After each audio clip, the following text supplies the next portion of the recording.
Hi, I'm Brian. I'm going to talk to you tonight about loneliness, its true cause through a psychological and theological lens. Since my first memories when I was 5 years old, I recall deep longings of wanting to be seen and known. I didn't know that these painful feelings were called loneliness. It wasn't until my junior year in high school when my parents decided to move and I found myself at a different school in my junior year.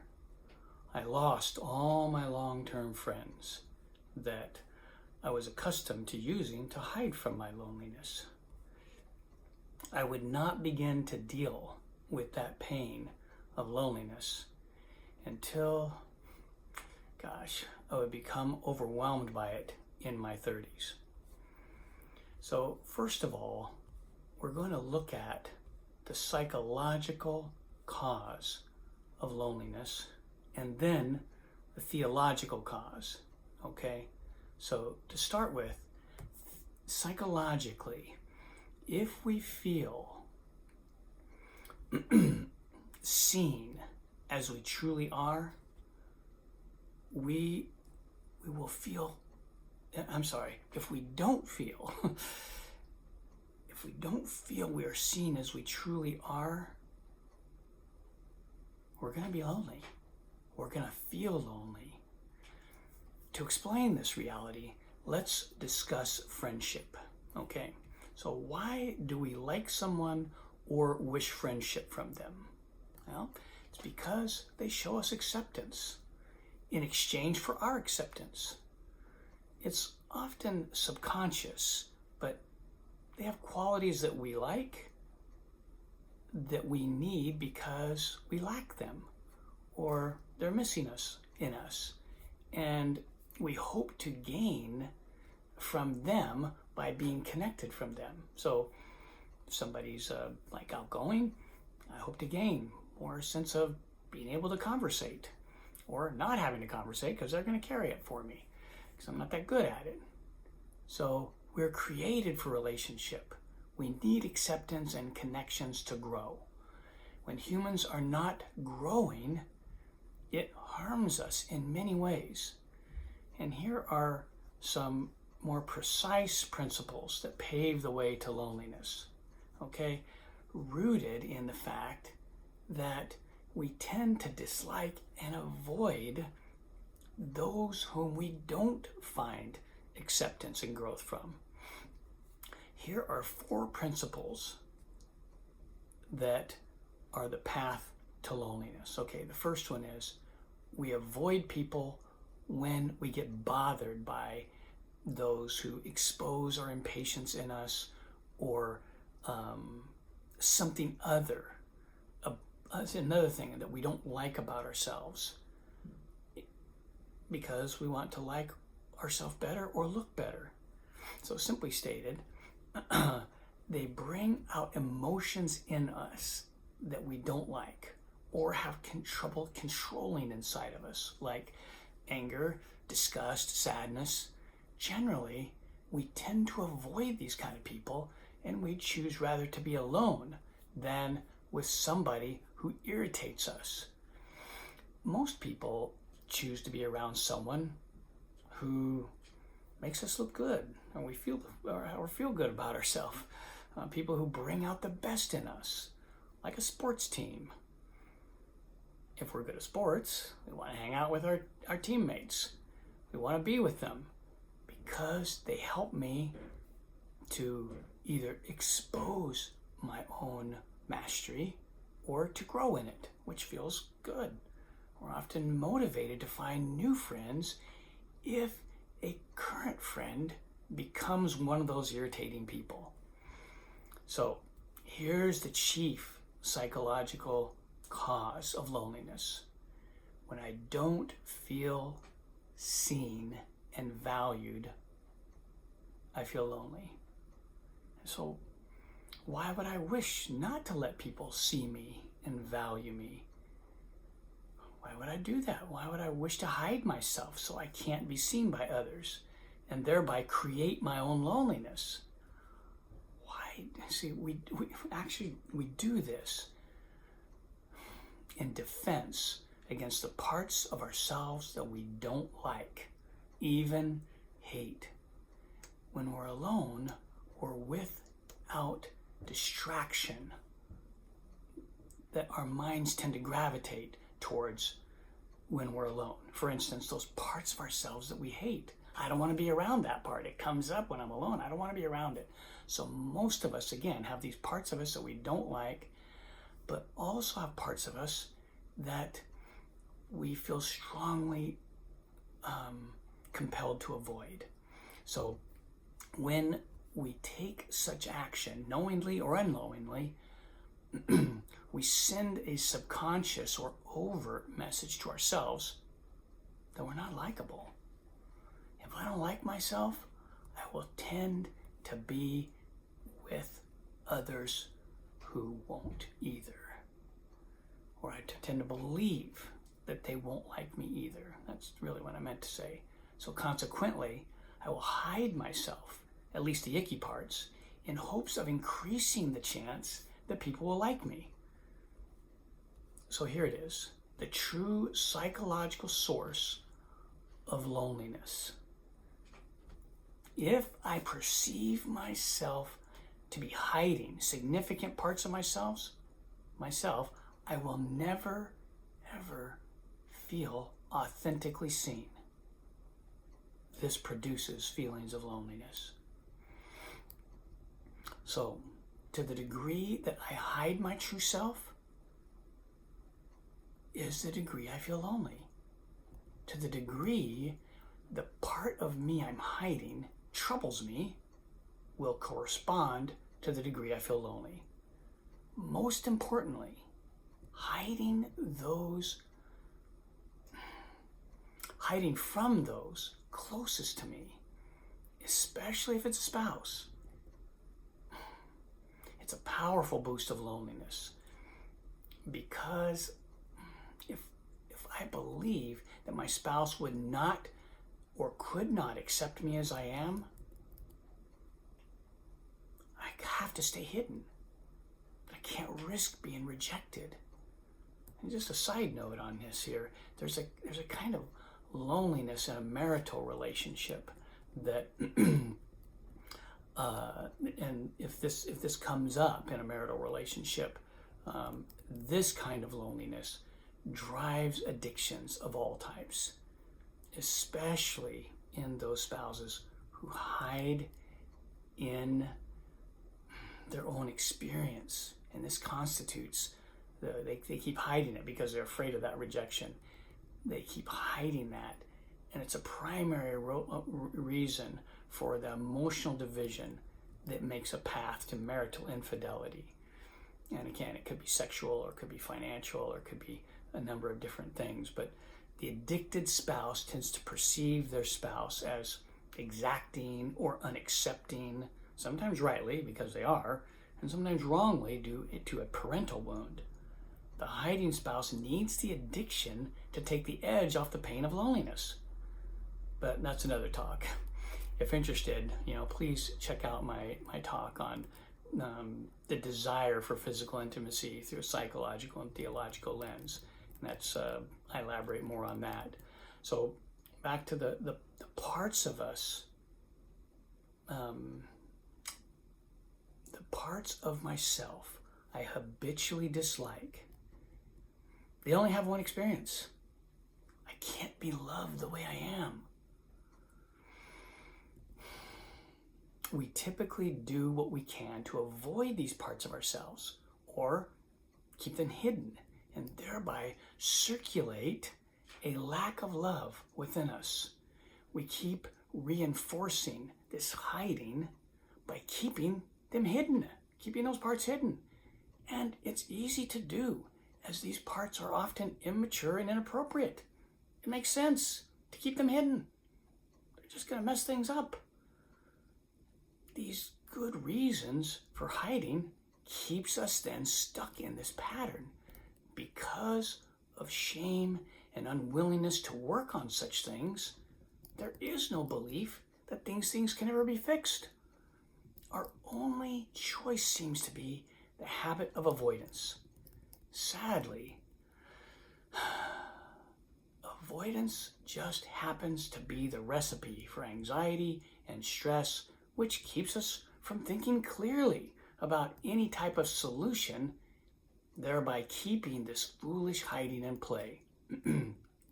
So, examples of such fears of being disliked or rejected are: I'm afraid of new things.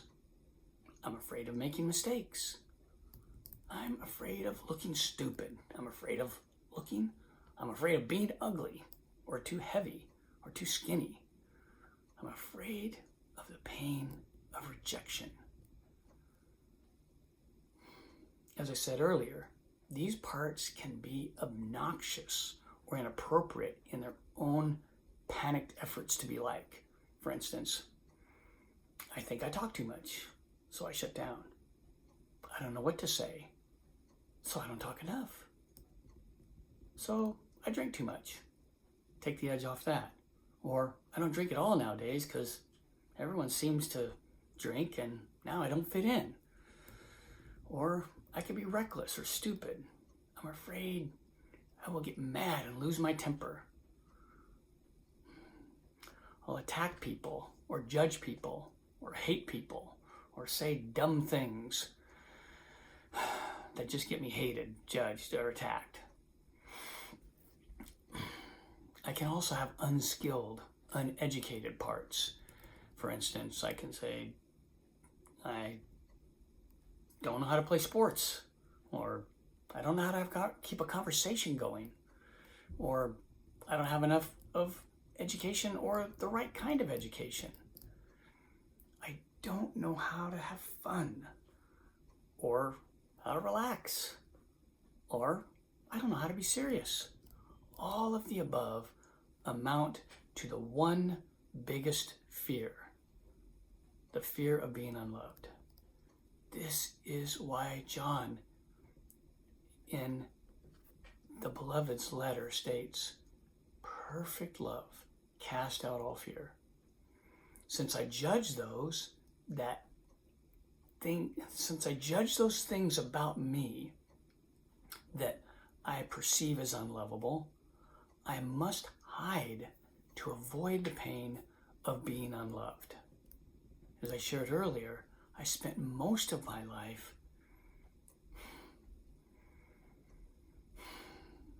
longing for love, lonely, hiding from others, falsely convinced that I was unlovable, pretending to be somebody that I wasn't, somebody that could be acceptable, something I perceived could be loved, because I perceived myself as unlovable for the things that I had done, and even more so for the things that were done to me. I had an abusive father that really wounded my sense of self, and that set me up for more wounding from an abusive youth minister that kept me in a bad relationship with him for many, many years. Now, thankfully, I outgrew both of those abusive connections, but ultimately, I became my worst abuser. I stood on the shoulders of those skilled abusers from my childhood. The most difficult part of this training was, though, I truly believed that being hard on myself actually made sense. Well, enough sense to keep doing it. Then later, when I learned it was not so great to attack myself, I mastered attacking myself for attacking myself. And then shaming myself for attacking myself for attacking myself. I habitually had an abuse fest. It's no wonder I had trouble believing I was lovable. I was constantly circulating self-condemnation. That's really it. And to the degree that we struggle with this and we can relate to this, that's the basic gist of circulating psychological reasons of why we feel and sustain loneliness. And no matter how many people we might hang out with, we'll still feel lonely. Now, let's talk about the theological reasons for loneliness. Now, the first one is that we're made in the image and likeness of God. The second one is we were created for love psychologically and designed for a loving connection.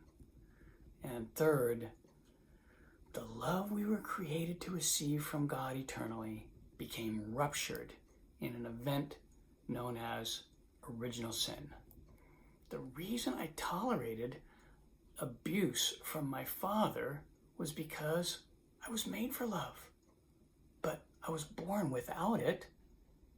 This left me and all of us desperate for whatever love I got trained to accept. I learned that bad love was better than no love. And bad love, the definition of bad love is a supposed love relationship where I feel I can't be authentic. I have to take care of the other. I have to hide myself to be accepted. As I said above, this talk earlier about the kind of relationship that often leads to some sort of addiction is of a sexual type, but it's not exclusively. It could be other types of addictions, and I talk more again about that YouTube talk that I shared with earlier about looking at the desire for physical intimacy.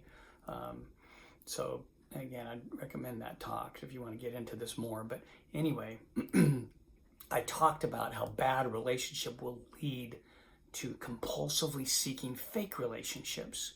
And fake relationships are defined as relationships that are designed to make you feel good in a moment, to deal with the desperation of loneliness. And fake relationships are usually about sex or drugs, alcohol, risk-taking, gossip, complaining, and any other kind of destructive thing that is not good for us, but often feels good when you do it, and to soothe the pain of the loneliness. I'd recommend that talk if you're interested in going more into this. But back to the original sin, where we inherited the love offered by Satan in the Garden of Eden, that is. So let's take a closer look at this love. Satan convinces them, Adam and Eve, that they need that knowledge. Because knowledge, what? It gives you power. It gives you control. It gives you an ability to take control of your life and take control of your environment. You need it for one reason and one reason only, though. Why do you need that control? Well, because God doesn't care about you. You have to control it or it won't get taken care of. God does not care about you is the inherited lie of original sin. The compulsive habit that separates us from God's love is to believe that lie. The inheritance of original sin severed us from the abiding belief in God's unconditional love. The absence of this love strikes fear in us about being rejected. We take the risk of rejection from others when we have a giant empty space left in us from this perceived absence of the perfect lover. We were created to possess God Himself. Subconsciously, we're committed to believing that our bad behavior now disqualifies us for this love. There's two basic reasons. Because we're accustomed to it. That's all we know from our experience with humans, as human love is primarily conditional. It takes only a few occasions of feeling rejected or unloved due to a mistake or a bad choice for us to be convinced that this is true. And number two, as stated earlier, this is what is habituated in us from original sin. We don't have access to love for our icky parts. All love is now conditional. If we're icky, we can't be loved. Starting with our parents, we often feel unloved for making mistakes. Most of the time, our parents weren't really not loving us, but we just automatically learn to feel that way when we get disapproval from them. And sadly, disapproval for our perceived inadequacy, that is. But every parent since Adam and Eve, at least in practice, sooner or later, in one way or another, communicates that conditional love because that's all they have to give. Why is that? It's simple. They're not God. Only God can offer unconditional love. Or sometimes humans empowered by his unconditional love. Consequently, our conditional love, habituation compels us to twist facts from others that lead us to a misrepresentation of events that typically spell damnation for us. For example, most of us, we look at the pronouncement from God after Adam and Eve sinned in the garden as payback for their bad behavior. It's not true, but original sin compels us to see it that way, even though it's not true. Most of us perceive God's consequence he rendered after the sin was committed as a curse for Adam's disobedience. It was not a curse. Original sin is in truth a path to conditional love. I'm sorry, it's a path back to unconditional love. Think of it this way. God knows we can't make it to him without him because of this wound. Once we figured this out, our disability entitles us to his mercy. We just have to do as he said. Ask, seek, knock. In the garden, with no sin, Adam and Eve could have easily been compelled to believe, by the evil one, that they deserved God's love because, well, they were perfect. So, but, again, compared to God and his knowledge and his perfection, human beings are stupid and foolish. That is why we were easily tricked by Satan. Humans have limited knowledge. This is why God so recklessly gave us this thing called free will. I always wondered about that, but the reason he gave us the free will is because there's no such thing as any evil that man could dream of that God couldn't easily convert into a gift, which he proved on the cross. So that's what God ultimately did. He turned the sin of Adam and Eve into a merciful path of restoration of his unconditional love. Now it's truly unconditional. As he demonstrated, Father, forgive them, for they know not what they do. For we all sinned, and none of us deserve it, and we know it. This is what's at the root of the theological reasons we're compelled to hide ourselves from others. So we're automated in this disability that God has our back unconditionally. We just can't believe it. We can't see how God was actually offering us after the fall, as this is an invitation back to him. We just see it as a curse. We simply perceive it as that curse because of Adam and his bad behavior, when it was actually a remedy. We're automatically, subconsciously programmed to believe this, even from God. Others will reject us as well. If God's going to reject us, everybody's going to reject us. I'm just going to go over really simply here, for the sake of brevity, just a couple of really simple, short examples of how this seeming curse was God's invitation back to him. These are really simple examples and just really quick, but using from God speaking here. Adam, because you blinded yourself by your own choosing of your own path over mine, your primary motivation to find me will be through the suffering of work by the sweat of your brow. This is, the Apostle Paul says it this way: we are to make up for what's lacking in the sufferings of Christ. What? Yeah, that's actually in the Bible. Google it. We make up for what's lacking in suffering from the sufferings of Christ. It's really in the Bible. We meet God and receive what is lacking in us by learning how to meet him and trust him in the sufferings of this life, as we come to believe every disaster he can turn it into a gift. And he will, if we let him. And likewise for Eve, you will long for your husband to meet your needs. But when you find him inadequate, you can find your path back to me. You can get your love needs met from me and connect with the unconditional love that only God can offer. And through this intense pain of childbirth, it will be a path to provide an intense bond of God's love to your children.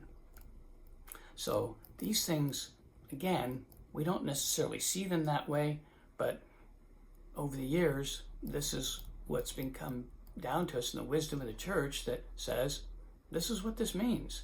Smarter people than me have figured these things out.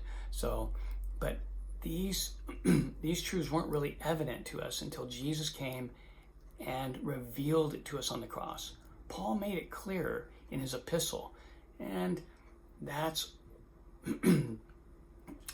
what through this path of solidifying and unifying ourselves with Christ in his suffering, especially our loneliness, leads us to.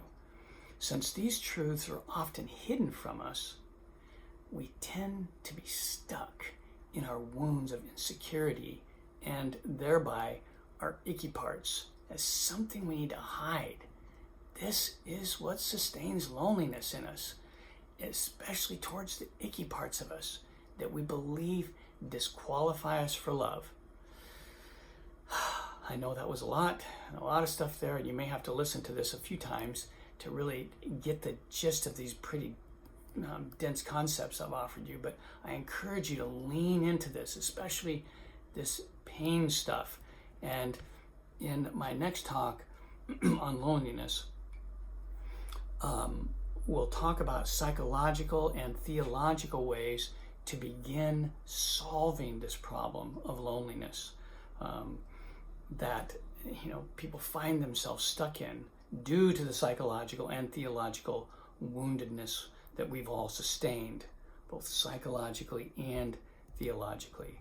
My goal will be to give an introductory path of healing towards these wounds of loneliness that are often the culprit of anxiety, depression, and all types of psychological struggles, including our desires to harm ourselves or to end our life.